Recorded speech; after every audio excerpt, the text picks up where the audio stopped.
Mine is so spectacular. Open up your aperture. You don't like the light that I be shining, bitch, you Dracula. Southern draw vernacular, flip you like a spatula. Knew that I was built to put this word up on my scapula. I've been on this road so long, my tires bald. I don't wanna text and no, I don't wanna call. Came in this shit running, bitch, I don't know how to crawl. We ain't never folding, I'm holding the highest car. Look, okay, grew up running post routes. Now I'm on the cash route. Better call the plumber, that boy spitting like a bass spout. All these bad women in this club, fuck is you mad about? Word to all my estheticians, boy, I'm about to lash out. Straight from St. John's to the east side, jigging since the knee high. Watch the way I put on for my state, nigga, yeehaw. Respect it, know every thigh. Crazy how I made it to the league from the bleach eyes. Boy, my shit hair on, black, rich, and bare arms. Smoking on that yogi, this shit stronger than some bare arms. Goku, I'm in rare form, you cannot prepare for him. When I swing, it's like a carnival, this shit ain't fair for him. Brought intellect back to this rap shit. You niggas need chapstick. Shit been dry for way too long, and I'm the matchstick. You niggas Nickelodeon me, I'm more like Cap Nick. Cap a nigga, throw him in front of me.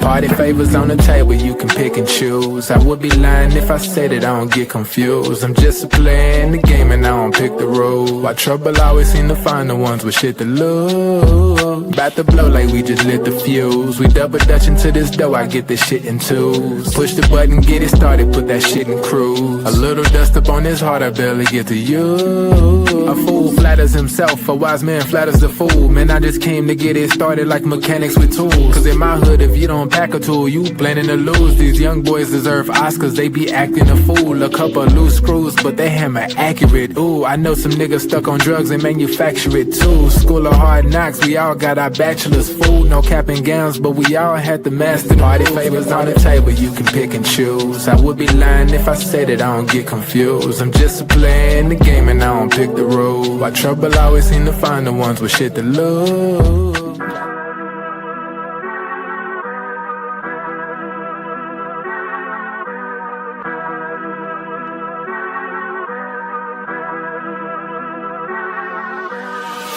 I'm lit, it's about to be a late night.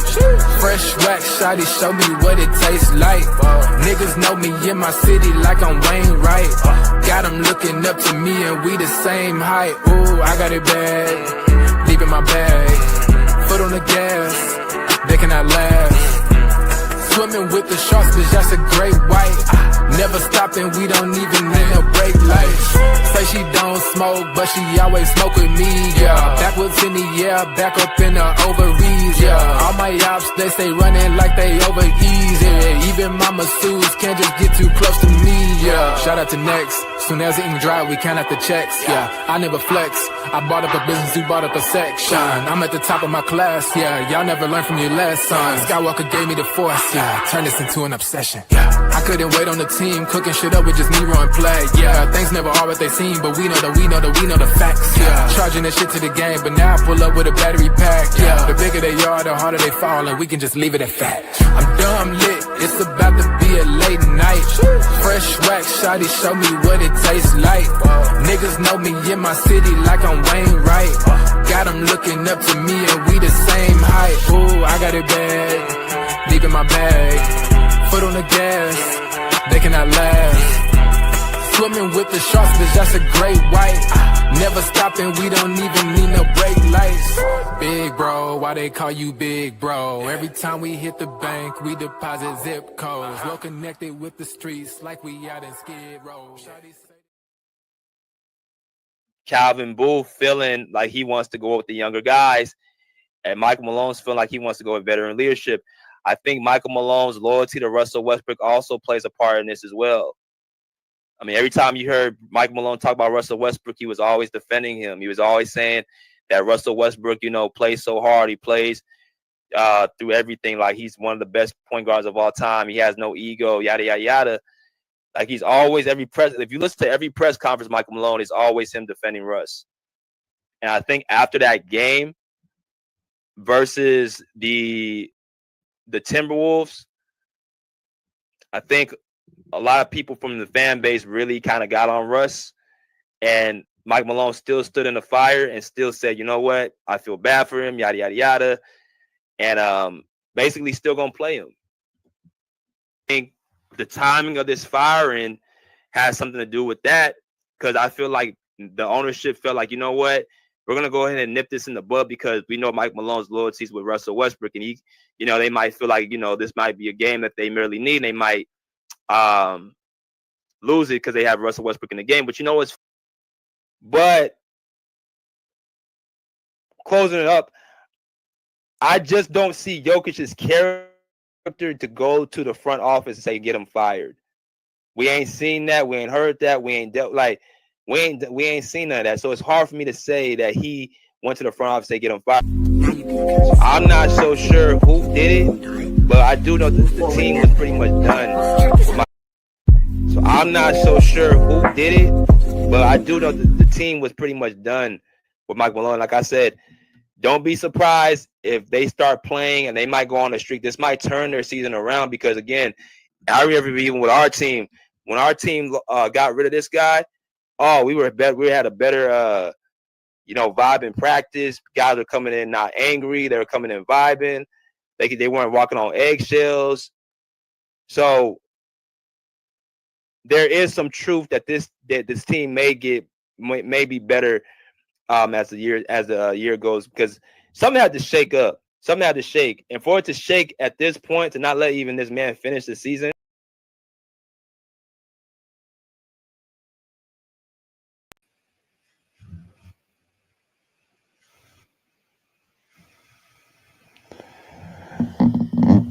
What's good, everybody? Welcome to the Pull Up Show. I'm your host, Mr. BJ Matthews, aka B Jizzle. Before we get started, follow us on the YouTube page, the Pull Up Basketball Podcast. Like, share, subscribe. All of our YouTube videos, hit that like button. Y'all come in here.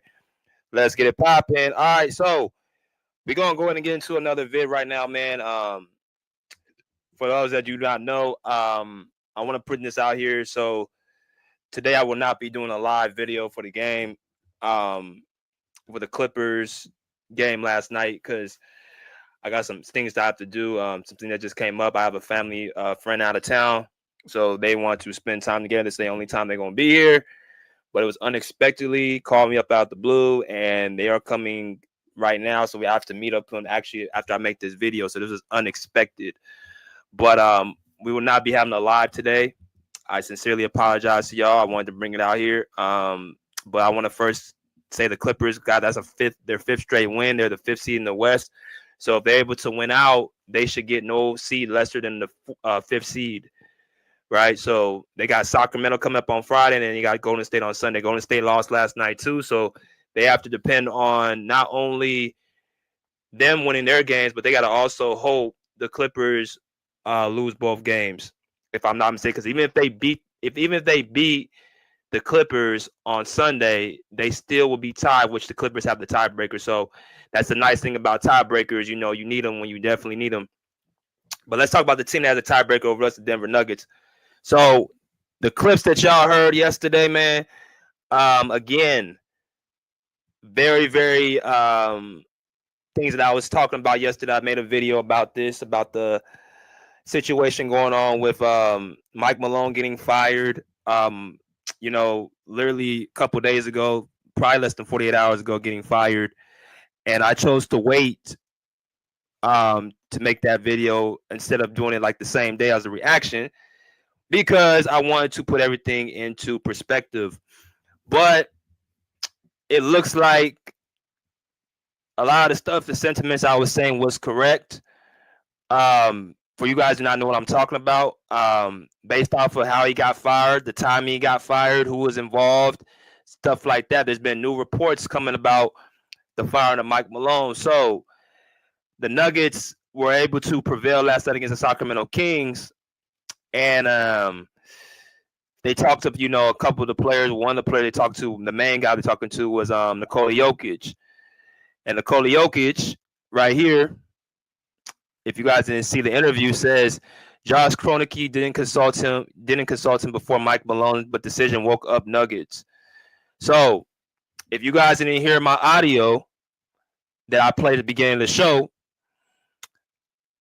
I basically said Nikola Jokic, I don't see his character going to the front office and asking for Mike Malone to be fired, even if he is frustrated, which he obviously has been frustrated, which y'all going to see later on in the later reports.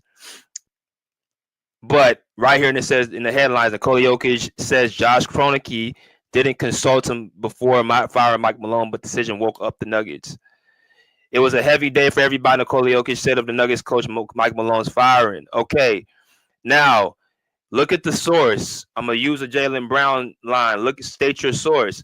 Well, the source is the Denver Post. Obviously, the Denver Post must be the biggest newspaper in Denver. It's obviously the biggest news. So more times than not, when you talk about, LA Times, when you talk about the Chronicle, when you talk about, New York Times, stuff like that, those are the biggest newspapers in those prospective cities. So when they post stories like this, you're going to the best sources, right? You're going to the cream of the crop. You're going to credible writers. You're going to credible people who have real sources and real information. Not going to no little watered down outlet that is trying to get some clout. You're going to the main source. So when you post stuff on this newspaper, I'm guessing the Denver Post, you better make sure you have something credible. So it comes out, Nikola Jokic says Josh Kroenke didn't consult him before firing Mike Malone, but the decision woke up the Nuggets. Let's continuously read a little bit. 3 Denver Nuggets were wrapped with attention as a mastermind scribbled on the whiteboard demonstrated explained plays for the team huddle. No, not interim head coach David Allen. Nikola Jokic was taking his turn with the dry erase marker. Whenever I see something, Jokic said, I'm going to say it. We were trying to give them a little more leeway to let them communicate and talk first. Adelman said after a 124-116 win over the Kings. Now, let me stop here real quick. As y'all come in and smash that like button. Remember I said, don't be surprised. Don't be surprised if the Nuggets start going on a little bit of a little streak. I gave y'all a personal experience that I went through last year. I'm gonna say it again, or not last year, my years in playing professional basketball. I went through a similar situation. I'm gonna give y'all a little run. I'm not gonna go through everything. But what happened to Mike Malone was similar to happen to the coach right here in the middle. This is my second year of professional basketball. That was 3 captains on my team. At the time, we were all captains of the team. That's us on media day taking a picture. And the way that story was unfolding yesterday, me reading it and me just evaluating off my experience, I already knew what was going on. I already knew what time it was. The timing of the firing, based off of what Mike Malone's been saying in certain press conferences, coming to the podium talking about nobody watches film. You know what I'm saying? They're full of shit and like all that stuff. That told me that he lost the locker room. That's Exhibit A. Exhibit B, we know Mike Malone's personality is to hold his players accountable. We know his personality is tough hard. He's a tough coach. That's what he is. That's what he's always going to be. You get what you get with him. That's how he's always going to be. He's not going to sugarcoat nothing. And what happens comes out hours before. It says days before being fired by the Denver Nuggets, Mike Malone called out his players for not watching film and called them full of S for not caring and not listening to his game plan. Right? So I said, okay, this is similar to my situation. We had a tough-nosed coach just like that, and we felt at the time that he was doing more putting it on the players, not on himself. Always calling his players out. But the difference between him and Malone is why I would support Malone is because Malone is a type of person and player or person and coach. As hard as he is on his players, he protects them. You see him getting technical fouls with the refs. You see him speaking up for his coach, for his players when they get fouled or they feel mistreated. So I couldn't really understand why they would feel so threatened or they would feel so uncomfortable with their coach, holding them accountable behind closed doors.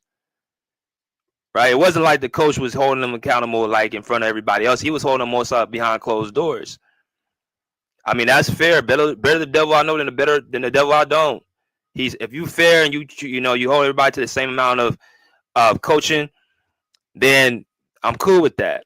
But based off of, again, what was going on, what was being said, I already knew what was going on. That was a situation where the players felt at the time they were off of Mike Malone. Now, how does that relate to Nikola Jokic? Y'all hit that like button, y'all come in here. Well, Nikola Jokic, he said I'm gonna go into another point of another thing, but basically, y'all see right here, Nikola Jokic. He's saying like, whenever I see something, I'm gonna say it. So he has an opportunity to grab the script, the whiteboard, and demonstrate playing to the team huddle, right? He lets this new coach David Adelman from last night's game gave a little speech after the game, and everybody seemed to be clapping, everybody seemed to be enjoying, everybody seemed to be smiling, and they get a win over the Kings. And I told y'all, don't be surprised if the Nuggets automatically start winning games, because to me personally, I think they just gave up on Mike Malone. Don't be surprised. They got the Grizzlies coming up, I think, on Friday, and I think on Sunday they got another playoff caliber team. They're the 4th seed right now. People saying, "Oh, the Nuggets season is over. This is that." No. Because when we left our coach and our coach left, it was a new energy. It was a new vibe. We felt relieved, weight off of our shoulders. So it just depends on the situation. I mean, of course, this coach David Adelman has been here for like a long period of time, so he understands the scheming. He understands the makeup of the team. He understands, they already know who he is. So it's not really like they're just bringing in a new voice out of nowhere. Don't know, understand the playbook, don't understand the coach. Like he was Mike Malone's right hand man. He's the son of an NBA coach, Rick Adelman. So it's not that big of a change. It's not that big of it's something unusual. I just think a lot of the players look at it like, hey, we just got the old grumpy man out the locker room. So don't be surprised again if the Nuggets just flips their season around. As crazy as that may sound. But back to Jokic. The way he found out was this guy, Josh Kroenke, who is the owner of the Nuggets, calling him in before everybody else. Of course, he's the best player on the team. He's the captain, so he gets that preferential treatment, which I'm going to talk to y'all about in a minute as well. But Jokic is the best player on the team, so he found out before everybody else. They made a decision to remove Mike Malone out the seat, and he accepted it. And he didn't get no pushback, because this confirms to me Nikola Jokic was frustrated too with Mike Malone. He felt like his coaching game scheme has run its course. But I didn't think Jokic went to the front office and said, "Hey, go fire Mike Malone," because I don't see that in his character. Every time I see Jokic, I see him showing love to his teammates. I don't see him throwing any of his teammates under the bus. So it's only so much I can put on Jokic, because he was, he felt at the time like, he was doing everything he could. Even though I disagree with that, I think that you can lower your offensive output and put it more on the defensive end. What does that look like? That looks like being more vocal on the defensive end. That includes you protecting the rim better. But then again, when you got your most athletic player, Aaron Gordon, who helps with the rebound and the defense and all that stuff, is out. I mean, for a slow-footed, unathletic guy like Jokic, that's a lot to ask for him to do what he does on offense and cover on defense. See, that's why I say a lot of this goes to, the Nuggets having injuries all season as well. And they still – see, this is another thing I'm not understanding. They've been the 2nd to 4th seed all year. People – you would think the Nuggets are in the play-in or in the 8th seed. They have been a top seed all year, and they have been better than what I thought they would be with all those, subtractions with Bruce Brown and, KCP and Jeff Green. They, you know what I'm saying? Like, that's a lot. Like, they subtract. So, like I said, again, they made this decision because they seen the players were disgruntled and frustrated. I'm talking about the main guys. That's Nikola Jokic and Aaron Gordon. That's Jamal Murray. I don't know about Jamal Murray to an extent. I'm a sprinkle him in. But y'all got to remember, Jamal Murray and Mike Malone have a little bit deeper relationship. I point out that Mike Malone was the guy that supported Jamal. This is why I would actually say, yeah, he's a hard ass, but he will defend you. So I don't know if Jamal was in this as well. And I don't think he can because, hell, he's been missing games. You're part of the reason why you're part of the reason why they struggled for those 2 years after the bubble, because you tore your ACL.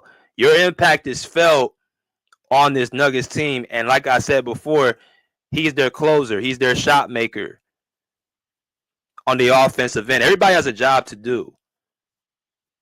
So when you lose your shot making, when you lose your ability to set the screen and roll, they have a top 5 offense. Part of that's due to Jamal Murray. So when you ain't there, who is Nikola Jokic going to pick and roll with? Chris Brown? Peyton Watson? DeAndre Jordan? Like, come on, man. Like, you missing a lot of time has been a reason why the team hasn't reached their full potential. You being hurt last year, injured visibly, is a part of the reason. And Mike Malone still roll with you. You to a point where you even had tears in your eyes asking, are you going to trade me? Because I was damaged goods. So it wasn't even something Malone even initiated. It's something that you felt in your heart that he was going to trade you, or they're going to go to the front office and get rid of you. And Malone said, you're ours. That should have been, if a coach tells me that after an injury, bro, he got me for life. So I don't know how much I don't think Jamal had much to do with that. I think this was more Nikola Jokic frustrated. The front office, Nikola Jokic frustrated. They saw probably Aaron Gordon frustrated. Not to mention, I think I saw Aaron Gordon after that game against the T-Wolves they lost. I think Aaron Gordon left to the locker room with, I think, 0.1 seconds left. So maybe he wasn't upset with Malone specifically, but he was so disgusted with that loss because he's a person I can tell that hates to lose. So when the front office is seeing Nikola Jokic being upset, they see Aaron Gordon being upset, they seeing all, the treatment that they're giving, like that, that's where I would say, okay, yeah, that they saw the writing on the wall because they made a decision. Like they informed Jokic, like, we made a decision. And Jokic did not push back. He didn't say, don't fire him, don't fire him. Nah, he said it because he knew it inside of his heart, like, this isn't working. Let's try something different. That's what happened. Now, that's what happened, but they're going to angle this on the guy on the screen. That's Russell Westbrook. Now it comes out, something else I said yesterday, that I believe Mike Malone's loyalty to Russell Westbrook is a reason why he got removed as well, right or wrong. Now the report comes out, Nuggets players also disagree with Michael Malone's treatment of Russell Westbrook. This just came out this morning. Let's read. The Denver Nuggets fired head coach Mike Malone and general manager earlier this week in a move that shocked many. It was well known around the league circles that the coach and GM did not get along, and the team hoped that things shaking up in the late season this season might inspire a playoff run. Again, like I said yesterday, they saw them both as the problem, not just one or the other. And they felt like, we're not taking either side. We're going to get rid of both of y'all to save our season. Mike Malone, you're out of here because of your loyalty to Russell Westbrook, and Calvin Booth, you're out of here because of the people that you lost and the people that you brought in thinking that they were going to replace this. So it hasn't worked. That goes back to last season in the playoffs when they, remember, that was a shock to me how they lost to Minnesota in that game 7 against Minnesota. That was a shock to many where they said, why'd you let go of Bruce Brown? Why'd you let go of Jeff Green? You just let these players go. That was through Calvin Booth. He's the general manager. You didn't want to pay these guys to come back. So the front office and the ownership looks like, okay, we'll give you one more opportunity. But they didn't really waste too much time. They didn't even give him a chance to get to the playoffs. So that tells me they still believe this team is a championship caliber playoff team. in hopes that Jamal Murray is coming back. To me, that's showing me Jamal Murray is close to returning. And they feel like this team can make a playoff run. If you make a move like that, that's telling me you still believe that this team is good enough to make a playoff run. Let's continue. He said after the firings, one of the first thing that came out that booth, and Malone had disagreed with the coaching's incidents on sticking with Russell Westbrook. It turns out that Booth wasn't the only one bothered by Malone's treatment of the veteran point guard. According to Athletic, Westbrook was a big lightning rod for players as well. Okay, now this is why I want to ask the question, because I know who wrote this article. Sam Amick of the Athletic, who is a friend of mine. I know Sam Amick personally. He lives up there in Sacramento. Athletic is probably one of the biggest news outlets in the NBA and sports. So he's credible. So I don't disagree that players may felt uncomfortable, but who is he talking about? Could he be talking about Michael Porter Jr.? Could he be talking about Jamal Murray? Could he be talking about, I don't know, Aaron Gordon? Well, I know Aaron Gordon has a cool relationship with Russ, but again, they said players, there was a big lightning rod for players as well.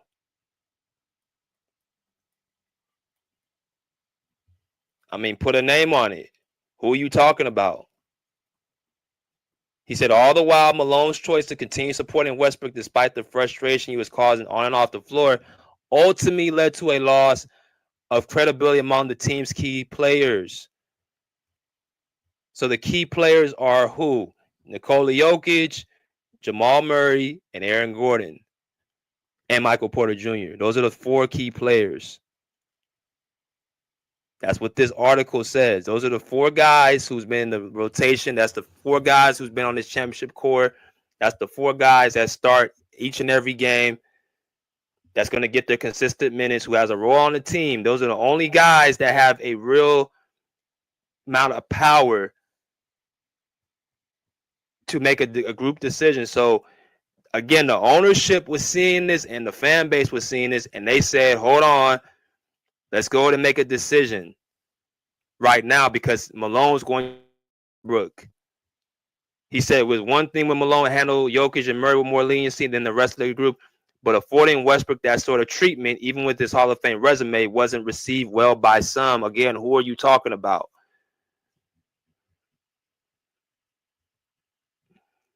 Nikola Jokic?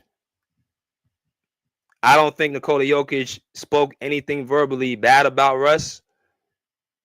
As a matter of fact, it was the complete opposite, because the last time he missed that layup against the Timberwolves, he came out and said that he didn't feel like he did on purpose. So he's not, Nikola Jokic, one of them types, he's not going to throw his teammates under the bus, period. He's going to keep a tight lip. He's going to keep code. He's going to keep things in-house. So he's not going to anybody and speaking ill about his teammates. So I don't think that's the person. Michael Porter Jr. to me would be one of the guys I think for sure, because him and Russ ain't that close. And Michael, and again, for you again, Jokic and Murray don't have nothing really to complain about because you're getting the treatment. So it has to be one or the other, Michael Porter Jr. and Aaron Gordon, who are also key players who felt like, hey, this guy just skipped us in line. So I'm just saying, I ain't missed yet. I said Russell Westbrook was part of his loyalty to Mike Malone was part of the reason. I said that the players are the ones that this was a group decision. I said that Nikola Jokic wasn't responsible. He didn't go to the front office and said that he got fired. But the only thing I also asked that people keep that same energy with Jokic, they saying they did with De'Aaron Fox, with Mike Brown, that he got Mike Brown fired when De'Aaron Fox didn't have a track record of doing that. But they somehow went straight to De'Aaron Fox. You got people in Sacramento who felt like De'Aaron Fox was the one responsible. And then De'Aaron Fox has to take himself to social media and say that, hey, this has nothing to do with me. And, you know what I'm saying? Like, I didn't do this, yada, yada, yada. But yet people are blaming me. And then people still pushing back saying, oh, De'Aaron Fox is lying. He's full of it. He had something to do with Mike Brown getting fired. He definitely did. But then what do we see right after Mike Brown gets fired? We see a picture that, you know, comes across social media with De'Aaron Fox and Mike Brown having dinner.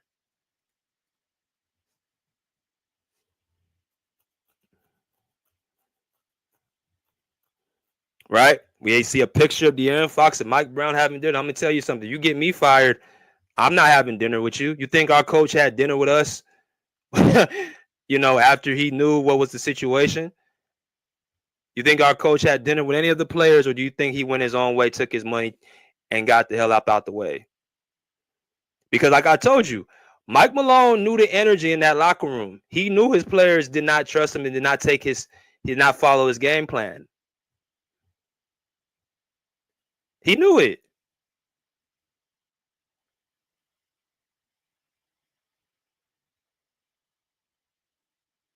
So De'Aaron Fox got all that backlash, and he's saying, well, you know, they out to dinner a few nights later to show that there is no ill will, that he didn't get me fired.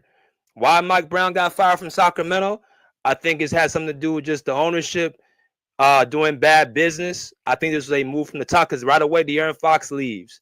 They're just a bad organization that makes bad decisions.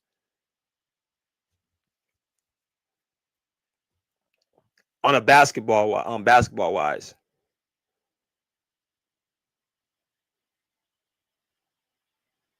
I mean, this organization, I think, holds the record for most playoff appearances missed out of any team in sports, not just basketball, but in sports. You know how bad you got to be as an organization to hold a record like that? To not make the postseason for over 20-some years, that shows you where the problem lies. It lies from the top. Inability to get, you know, quality, you know, leadership, coaches in and out, players can't seem to, you know, get no continuity. You know what I'm saying? To get like, and Mike Brown is the only person that's got him into the playoffs ever since 2004, if I'm not mistaken. 2003. That's a long time. And you look at Taylor Jenkins in Memphis. Everybody wanted to blame Ja Morant for that firing. Well, Ja Morant got him fired, bro. You know, he got him fired. Last time I checked, Ja Morant ain't had none of his coaches fired. He's had Taylor Jenkins the whole time. Now, his situation is a little bit different because, see, there's a report about Ja Morant not wanting to. He didn't like the offense not being in his hands, with the ball in his hands. So maybe we could say he maybe has something to do with it, but the point is that I ain't seen not one report speak on Jokic being fired, getting him fired. Not one.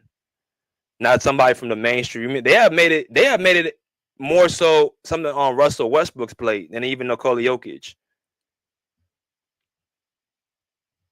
They made it more about Russell Westbrook than Nikola Jokic. Again, I don't see how. I've never seen, and y'all can correct me in basketball, when have you ever seen a bench player, a role player, be responsible for a coach getting fired, a team being a losing record, which the Nuggets are winning? They have a winning record. They don't have a losing record. So again, I don't see what the joke is about. Like, they're a top seed. They've been a top seed all year with injuries. They've been a top seed with that horrible ass defense that ranks 21st in the league right now. They've been a top team with even Russell Westbrook playing more games out of any of the core players that supposedly is supposed to be leading them to a championship. And see, that's why Mike Malone probably gave Russell Westbrook more grace, because he saw, you got to know what type of coach you have. if your coach is a coach that, is a hard nose who believes in, players playing and giving it and leaving on their shield, those are the type of players he's going to give, credit to. I've seen him give credit to Nikola Jokic over and over, promoting him to be the MVP. Even though this year I feel like it should be Shea, he has promoted Nikola Jokic to be MVP again. He stood up for Jamal Murray. Right? He stood up for Jamal Murray. He stood up for Aaron Gordon. I've seen him stood up for Aaron Gordon and call him a warrior because he's playing through injuries. He's playing through things like that. I've seen him stood up for Michael Porter Jr.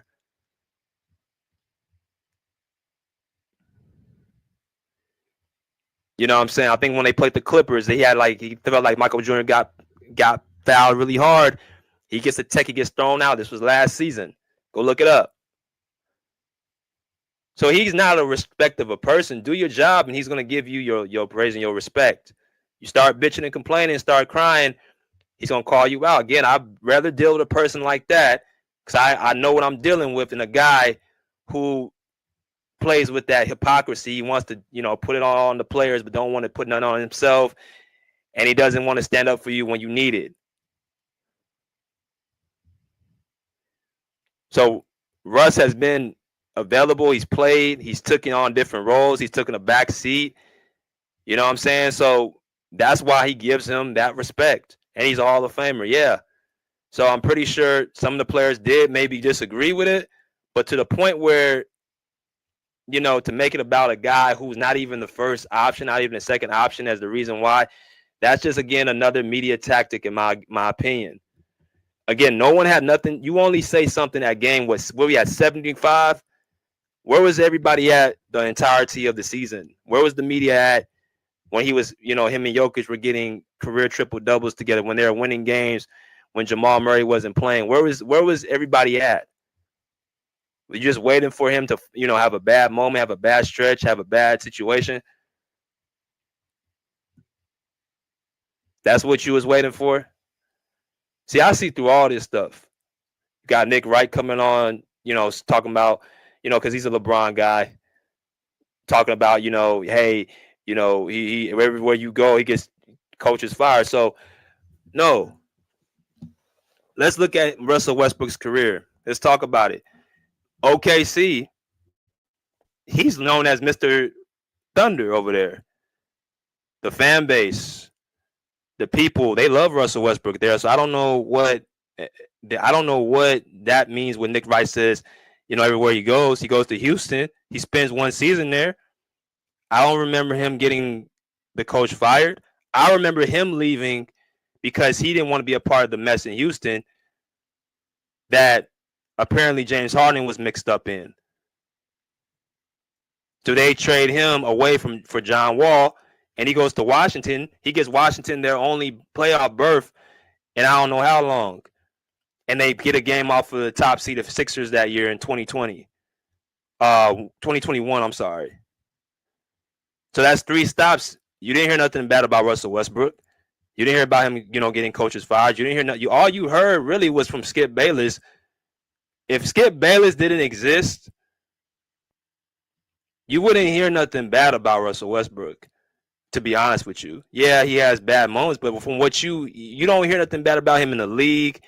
You don't hear nothing bad about him with coaches. You don't hear nothing bad about him other than about how hard he plays, how he doesn't cheat the game. The only time his career started to go down is when he joined you-know-who.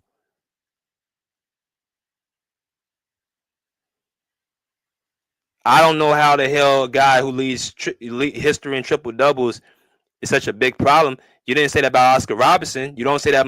Look at the names on this list: Nikola Jokic, Magic Johnson, LeBron James, Jason Kidd, Luka Doncic, James Harden, Will Chamberlain, Domantas Sabonis. Bro, all these guys outside of Domantas Sabonis are Hall of Famers, champions, top 75 players, top 5 players. How the hell is that such an issue for a guy to be on this type of list? I'm going to say it again. if you look at the stats, just the stats alone, the same way LeBron James fans look at just the stats. A lot of these stat geeks look at just stats because they can't relate to the game anywhere else. Let me play your game. If you look at just the numbers, the points, the rebounds, the assists, those numerical stats, the main categories that gets Nikola Jokic the MVP year after year, because that's all you keep hearing about, how many triple doubles he got. So if you look at the stats, he's the best point guard of all time. But they're not going to say that. They're going to say how many times he turns the ball over. Well, I've already said before, since he joined the Lakers, he didn't have a high assist turnover ratio. That's the only thing you need to worry about when you talk about everybody's turnovers don't amount to the same thing, because the usage rate of a point guard like a Nikola, or a point forward or a point guard like a LeBron James, like a Luka Doncic, like a James Harden, like a Russell Westbrook, those players who have the ball in their hands and have to be responsible for scoring and assisting the ball have more opportunity to turn the ball over. But as long as your assist doubles that or is over that, you have nothing to worry about. Point blank.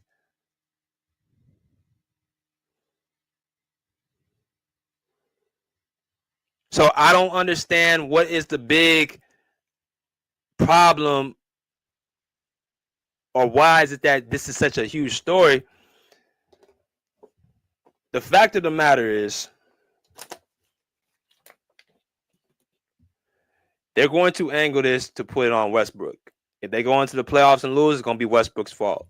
They're not going to blame Nikola Jokic. They're not going to blame Jamal Murray being injured. They're not going to blame the main guys who they would give the credit to if things were going well. Because since the season's been going well, you ain't hear. I even recall something like this. Well, he's been playing well. They've been winning games. Oh, that's because of Nikola Jokic. Okay, so why are they losing? Oh, it's because of Russell Westbrook. Huh?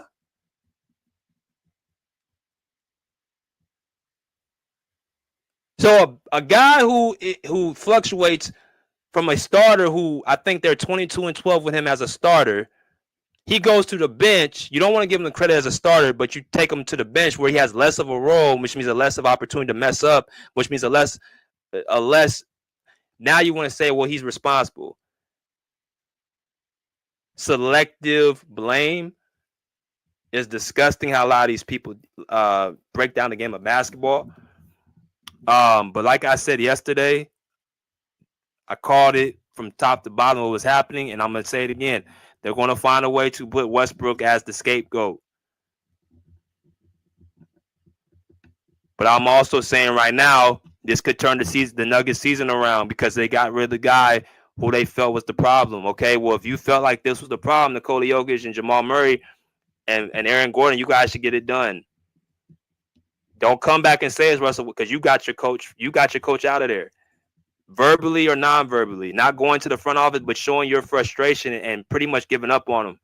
So you feel like you have the answer, okay? Then you guys should make a deep playoff run. But that's all I got to say about that. I got to get up out of here, y'all. Apologize again for not doing it. I might do a short video later today after I get back, but I got to go meet the family. Y'all know family first. But until next time, pull up a seat, pull up a chair, pull it out. Peace. Out of here like swimwear. I'm feeling good. Feeling all right tonight. I'm feeling good now. Yeah, it's all good in the neighborhood, homies. Yeah, little ride. I feel good, I feel alright. Cruising through my neighborhood on a warm summer night. I feel good. That's right, I feel good now. These summer nights. Summer days just sitting around, but when the sun goes down, I'll be ready to party.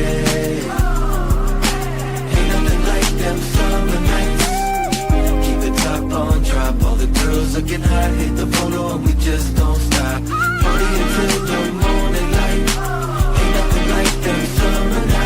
I just kicked it at home. I polished up the chrome. call the ruca on the phone, let her know I'm home alone. It's 7:30 and the sun's going down. It's a summer night and the fun's going down. I pick her up and she looks all dolled up, sitting passenger in my rag and Paula. Yeah, I let her know that she looks beautiful to me. The world's an ugly place, but she is such a sight to see. The kind of woman that would put up a fight for me. The kind that wants to spend a summer nights with me. The temp was 80 and I'm cruising with my lady, playing some Rafi Bagan. Ooh, baby, baby. I see my homeboys and they're cruising in their ride with their ladies sitting by their side. People think we look crazy, but I think we look classy. But then again, that's only if you ask me. Summer days just sitting around, but when the sun goes down, I'll be ready to party. Ain't nothing like them summer nights. Keep the top on drop, all the girls looking hot, hit the photo and we just don't stop. Party until the morning light. Ain't nothing like them summer nights. My homeboys throwing the backyard boogie, so everybody gets together to unwind, relax, and have a fun time. The DJ spinning, so I grab the mic and be like, ain't nothing like them summer nights. The party's packed with beautiful women and a gang of the homies that wanna get with them. And they'll say anything just to hit them, and it's usually a nice summer night when they did them. I don't know, it must be something in the air. Can't help but have a good time because the feeling is there.